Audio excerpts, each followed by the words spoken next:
और चलिए रुक करते हैं इस वक्त की बड़ी खबर का। आपको बता दें कि इस वक्त की बड़ी खबर सामने आ रही है देहरादून से। यूके के पूर्व परीक्षा नियंत्रक की जमानत याचिका खारिज हो चुकी है। विजिलेंस कोर्ट ने राजेंद्र पोखरिया की जमानत याचिका की खारिज। इसके अलावा आपको बता दें कि आरोपी पर ओएमआर शीट से छेड़छाड़ करने समेत कई गंभीर आरोप लगाए गए हैं। परीक्षा धांधली मामले में जेल में बंद है राजेंद्र सिंह पोखरिया।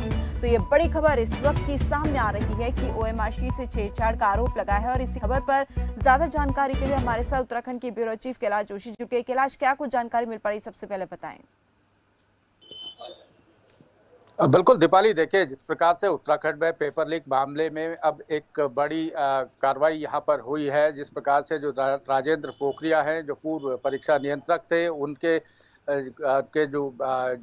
उनकी जो याचिका थी, जो विजिलेंस ने उनकी याचिका पर रोक लगाई है। और क्योंकि वो जेल में बंद है, उन पर जो आरोप थे कि जो परीक्षा नियंत्रक रहते हुए उनके द्वारा जो है ओएमआर सीट पर छेड़छाड़ का आरोप उनके पास था, उसके साथ ही कई अन्य आरोपों में उनको जो है जेल में बंद किया गया हुआ है।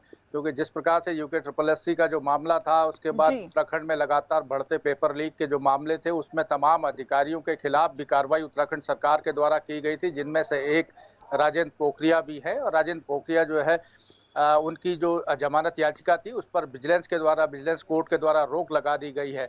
हालांकि अभी जो उत्तराखंड में यूके के मामले हों, पेपर लीक मामले हों, उसमें तमाम कार्रवाइयां जारी हैं सरकार के द्वारा या न्यायालय के द्वारा।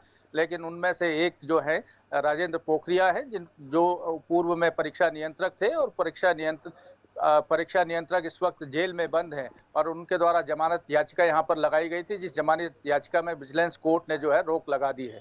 दीपाली जी, कैलाश, आपसे जानना चाहेंगे क्या इस मामले में किसी और शख्स का नाम भी सामने आ रहा है? बिल्कुल, इसमें कई लोग और भी अंदर हैं, क्योंकि देखिए सलाखों के पीछे कई लोग अभी अंदर हैं। कई लोगों की जमानतें हो चुकी हैं, लेकिन कई लोग अभी जेल के अंदर बंद हैं। लेकिन सरकार का पूरा प्रयास है, और क्योंकि सरकार का प्रयास ये है कि जो भी दोषी होगा उसको कठोर से कठोर सजा यहाँ पर दी जाएगी। तो इसी मामले में इनके द्वारा जो सजा याफ्ता थे राजेंद्र पोखरिया, इनके द्वारा जो है अपनी जमानत याचिका लगाई गई थी, जिसमें विजिलेंस ने अपनी इन्वेस्टिगेशन रिपोर्ट दी, और उसके बाद विजिलेंस कोर्ट ने इनकी जमानत याचिका पर फिलहाल अभी रोक लगा दी है। दीपाली जी, कैलाश, वैसे देखा जाए तो इस समय सरकार जो है हर संभव कोशिश कर रही है कि इस तरह के मामले सामने ना आए, लेकिन बावजूद इसके अपनी हरकतों से बाज नहीं आ रहे हैं ये आरोपी। देखिए दीपाली, सबसे अहम चीज यह है कि उत्तराखंड सरकार ने नकल विरोधी कानून पूरे भारत में पहला राज्य उत्तराखंड ऐसा बन गया है, जिसने सबसे पहले अपने प्रदेश में, राज्य में जो है नकल विरोधी कानून अब लागू कर दिया गया है। क्योंकि जो कठोर कानून है मुख्यमंत्री पुष्कर धामी के द्वारा, उसको लागू यहाँ पर कर दिया गया है। हालांकि नकल विरोधी कानून लागू होने के बाद कई परीक्षाएं यहाँ पर हो चुकी हैं, लेकिन वो परीक्षाएं निर्विवाद यहाँ पर संपन्न हुई है। अब सबसे बड़ी चीज यह है कि जो पूर्व में यूके घोटाला हो, भर्ती घोटाला हो, या विधानसभा बैकडोर भर्ती घोटाला हो, या तमाम अन्य स्थानों पर जो भर्ती घोटाले हुए थे, उनके जो दोषी हैं वो अभी सलाखों के पीछे हैं। उनको लेकर भी सरकार कड़े निर्देश जारी कर रही है, और न्यायालय भी उचित दंड उनको दे रहा है। हालांकि जब से उत्तराखंड में मुख्यमंत्री पुष्कर धामी के द्वारा नकल विरोधी कानून को लागू किया गया है, उसके बाद जो एग्जाम लगातार कंडक्ट यहाँ पर कराए जा रहे हैं, वो निर्विरोध यहाँ पर हो रहे हैं। उनमें किसी प्रकार की कोई धांधली सामने नहीं नजर आ रही है।